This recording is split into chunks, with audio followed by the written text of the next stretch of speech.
Dans cette seconde partie, on va continuer à parler du sol et plus particulièrement des différents réglages que l'on peut effectuer sur sol magnétique.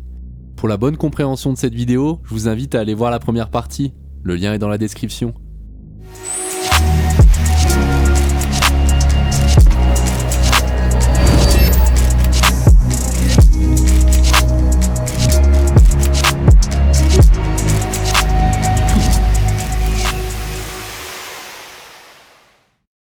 Maintenant que vous avez choisi un programme adapté au sol magnétique, vous devez impérativement régler les effets de sol.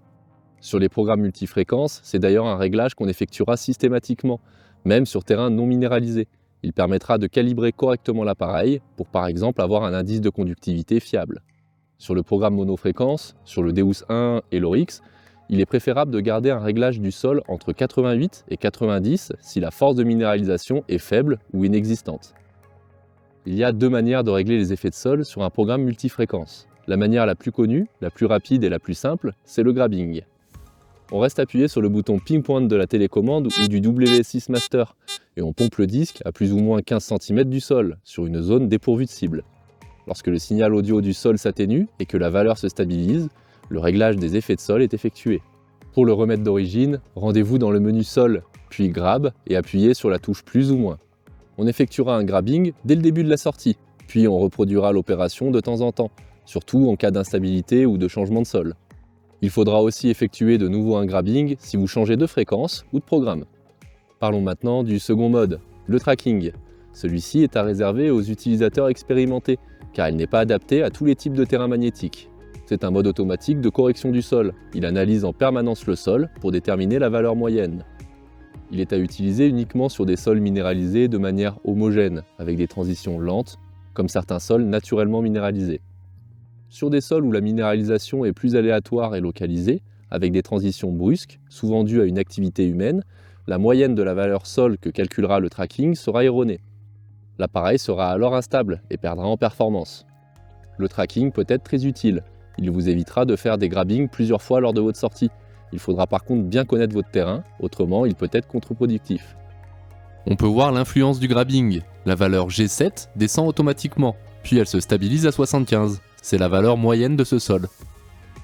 Enfin, sur le programme 7, le mono, ou encore sur le Deus 1, on pourra régler manuellement les effets de sol. Rendez-vous dans le menu sol, puis grab, et modifier la valeur avec le bouton plus ou moins. Vous pouvez donc vous régler sur la valeur GID lorsque vous pompez le disque au sol, ou encore ajuster à votre guise. Une fois de plus, le réglage manuel est à réserver aux utilisateurs expérimentés. Un mauvais réglage des effets de sol peut être contre-productif. En cas d'instabilité sur le programme mono, vous pouvez régler la valeur entre 88 et 90. Dans le menu sol, on retrouve également le réglage stabilité sol, qui peut être très intéressant sur terrain magnétique.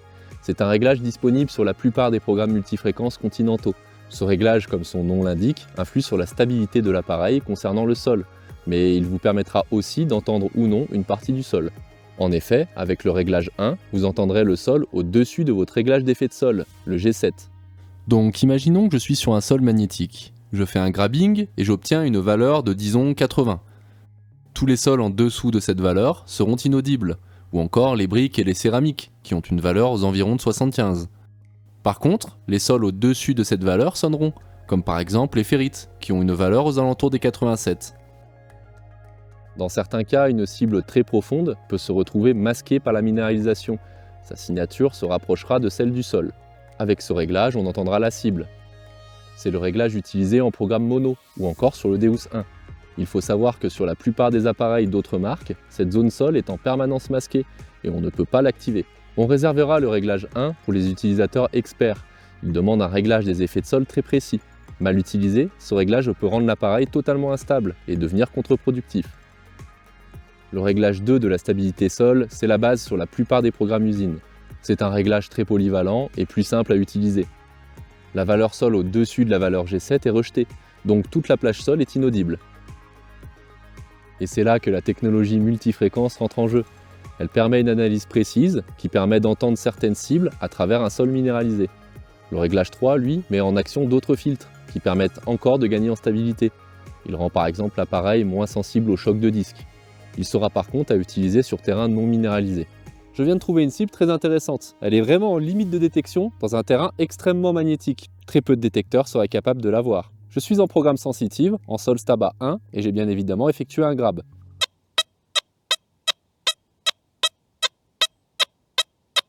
Bon ok, le son est pas génial, c'est crachotant, mais on arrive tout de même à avoir la cible. Je vous rappelle qu'on est dans des conditions extrêmement compliquées.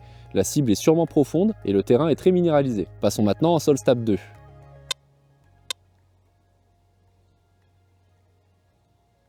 On n'a plus aucun son, car la cible est considérée comme du sol. J'ai creusé environ 10 cm et la cible est toujours dans le sol. Regardons maintenant ce que ça donne. Maintenant que la cible est moins profonde, on arrive à la voir. C'est un petit déchet en cuivre, ça reste un métal intéressant. Je vous rappelle que ce test a été effectué dans des conditions très compliquées. Dans la plupart des situations, le réglage Sol Stab 2 permet tout de même d'avoir la cible dans des sols conducteurs grâce au traitement multifréquence. Vous l'aurez compris, sur un terrain magnétique, on favorisera un réglage de 1 ou 2. Si vous cherchez des cibles de petite taille ou profonde, on utilisera le réglage à 1. Ce sera le plus performant sur terrain très minéralisé. Mais il faudra régler précisément les effets de sol et vous ne serez pas à l'abri de quelques instabilités. Le réglage 2 permet d'avoir un appareil très stable sur terrain minéralisé, tout en préservant de bonnes performances grâce à l'analyse multifréquentielle. Passons maintenant au réglage suivant, la fréquence max. Le réglage de fréquence a son importance. Il y a des fréquences plus performantes que d'autres sur terrain magnétique. Plus on monte en fréquence, plus elle sera adaptée au terrain magnétique. On favorise donc une fréquence max de 24 kHz pour la recherche générale sur terrain peu minéralisé ou neutre, et la fréquence max de 40 kHz, elle sera parfaite sur terrain magnétique et sera plus sensible aux petites cibles peu conductrices. La multifréquence permet à l'appareil de rester très polyvalent sur tout type de cible, même avec une fréquence max très haute. On aura également une bonne stabilité. En monofréquence, sur terrain minéralisé, on utilisera aussi ce type de fréquence haute, 25, 32 ou 40 kHz. On perdra par contre un peu en sensibilité sur les grosses cibles, d'où l'intérêt d'utiliser en priorité un programme multifréquence. Testons les différentes fréquences max sur cette cible. Je suis en programme sensitive, je commence donc avec la fréquence d'origine de 40 kHz. On a un bon son, passons à 24 kHz. On a toujours un bon son, même s'il est légèrement assuré. Passons maintenant à 14 kHz. À 14 kHz, le son est assuré. On a donc de bien meilleurs résultats en 40 kHz. La réactivité est également un réglage très intéressant. En effet, sur sol minéralisé, il est très important que l'appareil ait une analyse rapide des signaux. Avec une réactivité haute, entre 3 et 5, on améliorera grandement les performances et la stabilité de l'appareil sur sol magnétique. Un réglage de réactivité haut réduira un peu la puissance de l'appareil, mais sur terrain magnétique, ce n'est pas un problème. Le magnétisme du sol empêche les recherches de cibles très profondes. Vous gagnerez donc en rendement si vous optimisez les performances pour les recherches de cibles qui sont accessibles. Nous sommes toujours sur un sol très minéralisé. Nous allons maintenant tester les différents réglages de réactivité sur cette cible. Je commence avec le programme sensitif d'origine. Il a donc une réactivité à 2,5. On a un son assuré. Augmentons le réglage à 4.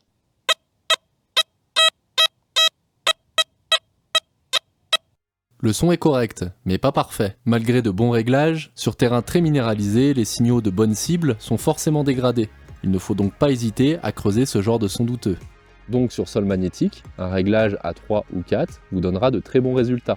Si le sol est magnétique et pollué, ne pas hésiter à régler la réactivité à 4 ou 5. Il y a aussi un filtre qui peut influer sur les performances de l'appareil sur terrain magnétique. C'est le silencieux. On utilisera toujours un réglage bas sur terrain minéralisé. Le silencieux a pour but de supprimer les craquements ferreux et donc d'améliorer leur reconnaissance.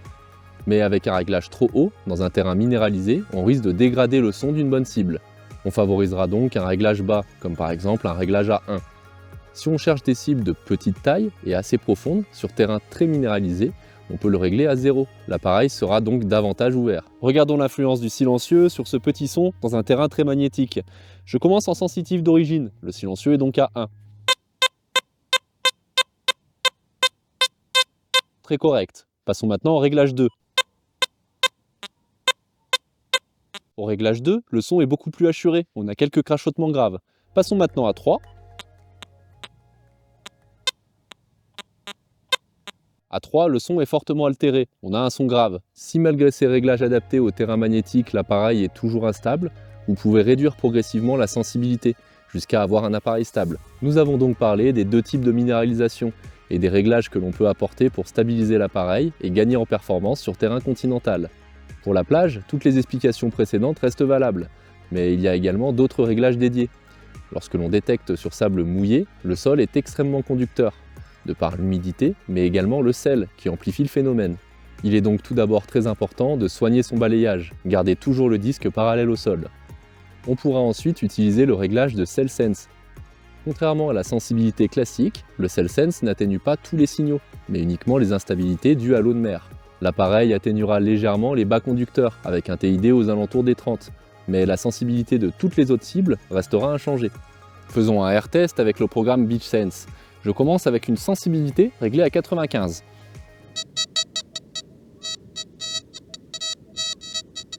J'ai maintenant baissé la sensibilité à 50. Regardons la différence.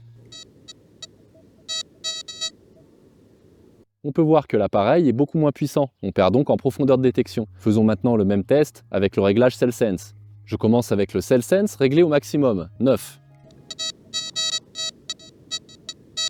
Je l'ai maintenant réglé sur 1. On n'a aucune différence de puissance sur cette grosse monnaie en argent. Pour limiter les faux signaux dus à l'eau salée, on utilisera donc de préférence le réglage de CellSense plutôt que la sensibilité générale. On commencera avec un réglage haut et on réduira jusqu'à ne plus entendre les instabilités. Si l'instabilité est due à des EMI et non pas à l'eau salée, c'est bel et bien la sensibilité qu'il faudra réduire comme expliqué précédemment. Sur la plage, on peut aussi retrouver des zones magnétiques, souvent des sables de couleur noire. Comme expliqué précédemment, on réglera les effets de sol, on favorisera une fréquence haute et une réactivité moyenne ou haute. Mais on a également un autre réglage dédié au programme plage, le sol magnétique. On le retrouve dans le menu sol. Il est de base réglé sur rejette. Avec ce réglage, les sables noirs magnétiques, les ferrites, météorites et certaines petites cibles profondes sont rejetés. Comme on l'a vu précédemment, sur sol très magnétique, les cibles profondes peuvent être masquées, car leur valeur flirte avec les valeurs sol. Le réglage sol magnétique Accept vous permet d'accepter les sonorités médium amenées par le sol, les ferrites, les météorites, ainsi que par les cibles lointaines habituellement masquées. Bien évidemment, il sera primordial d'effectuer un grab très fréquemment. Pour résumer, on différenciera les sols minéralisés qui sont conducteurs et ceux qui sont magnétiques. Sur sol conducteur, on choisira un programme en soustraction des sols conducteurs, et on utilisera une fréquence plutôt basse. Pour les sols magnétiques, on utilisera un programme qui a pour base le Sensitive ou encore le Goldfield. On réglera bien évidemment les effets de sol, de préférence par grabbing. On utilisera un réglage de sol stable à 2, voire 1, pour gagner en performance, une fréquence haute, une réactivité haute, un silencieux à 1, voire même 0. Et en cas de besoin, on pourra toujours baisser la sensibilité pour avoir un appareil stable. Si maintenant le sol est conducteur et magnétique, on fera quelques compromis. On utilisera par exemple un programme en soustraction des sols conducteurs pour limiter l'instabilité due à un sol humide et une fréquence haute pour gagner en performance sur sol magnétique. J'espère que cette vidéo vous a aidé à comprendre les notions sur le sol et la stabilité de votre appareil XP. Si ça vous a plu, likez et abonnez-vous pour être informé des prochaines publications. Et votre avis nous intéresse, rendez-vous dans les commentaires. Bonne détection à tous et à bientôt!